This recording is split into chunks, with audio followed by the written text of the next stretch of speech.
क्या आप जानना चाहते हैं कि एम्प्लॉयर को स्पॉन्सरशिप देने की प्रक्रिया कैसे काम करती है? क्या आपके एम्प्लॉयर को आपको हायर करने के लिए नॉमिनेशन भेजने की जरूरत है? क्या आपको लगता है कि इस प्रोसेस में कोई हिडन चैलेंजेस हो सकते हैं, खासकर अगर एम्प्लॉयर किसी रिश्तेदार को स्पॉन्सर करना चाहता हो?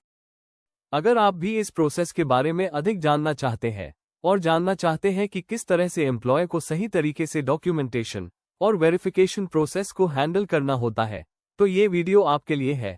इस वीडियो में हम विस्तार से समझेंगे कि एम्प्लॉयर को स्पॉन्सरशिप देने की प्रक्रिया क्या होती है और इसको कैसे सही तरीके से मैनेज किया जा सकता है। Welcome to Zeal immigration.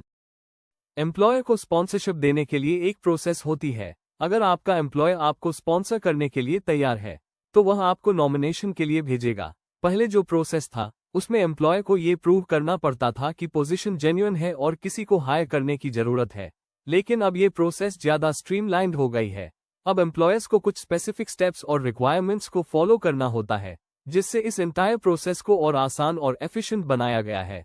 सबसे पहले एम्प्लॉयर को ये दिखाना होगा कि उन्होंने पोजीशन को एडवर्टाइज किया है और उन्हें कोई सूटेबल कैंडिडेट नहीं मिला, इस वजह से उन्होंने आपको हायर किया। ये प्रोसेस को लेबर मार्केट टेस्टिंग कहा जाता है, जो ये सुनिश्चित करता है कि एम्प्लॉयर ने असली जरूरत के आधार पर ही आपको हायर किया है और किसी अन्य क्वालिफाइड कैंडिडेट को पहले अपॉर्चुनिटी नहीं दी गई।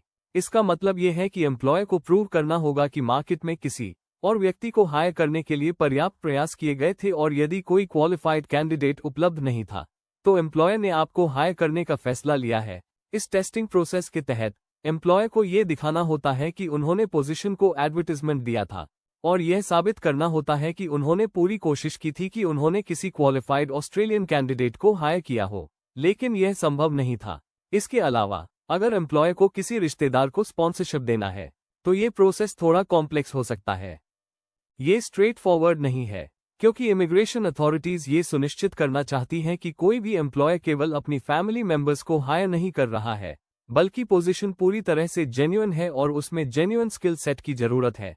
हालांकि अगर एम्प्लॉयर जेन्युइनली आपको हायर करना चाहता है और पोजीशन जेन्युइन है, तो ये पॉसिबल हो सकता है, लेकिन इस केस में हाई रिस्क एप्लीकेशन की संभावना हो सकती है।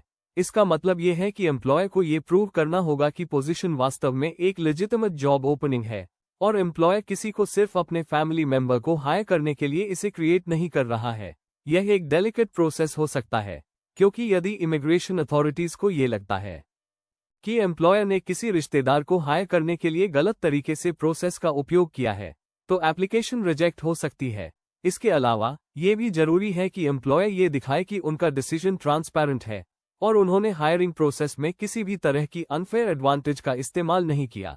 इसी वजह से एम्प्लॉयर को ये प्रूव करना होता है कि कोई डिस्क्रिमिनेशन नहीं हुई है और जो पोजीशन बनाई गई है वह सही और जेन्युइन काम के लिए है। इसलिए यदि एम्प्लॉयर किसी रिश्तेदार को स्पॉन्सरशिप देने के लिए तैयार है, तो उसे ये केयरफुल प्लानिंग और डॉक्यूमेंटेशन करना होगा, ताकि वह किसी भी तरह की स्क्रूटनी से बच सके और एप्लीकेशन सक्सेसफुली पास हो सके। ये प्रोसेस कॉम्प्लेक्स हो सकता है, लेकिन अगर एम्प्लॉयर सही तरीके से स्टेप्स को फॉलो करता है और सही डॉक्यूमेंटेशन प्रदान करता है, तो यह एक स्मूथ स्पॉन्सरशिप प्रोसेस हो सकता है। एम्प्लॉयर को यह सुनिश्चित करना होगा कि जॉब डिस्क्रिप्शन, पोजीशन रिक्वायरमेंट्स और क्वालिफिकेशंस पूरी तरह से वैलिड और ट्रांसपेरेंट हों, ताकि यह प्रूव किया जा सके कि पोजीशन वास्तव में जरूरत के हिसाब से जेन्युइन है।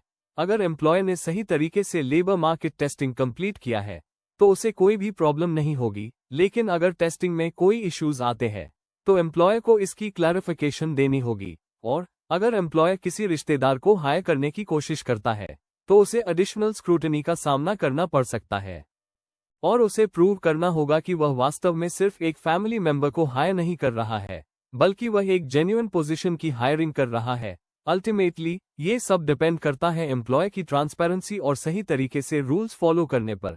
यदि एम्प्लॉयर सही तरीके से डॉक्यूमेंटेशन और वेरिफिकेशन प्रक्रिया को हैंडल करता है, तो स्पॉन्सरशिप प्रोसेस स्मूथली प्रोसीड करेगा और एम्प्लॉय को वीजा मिल पाएगा। Thank you for watching.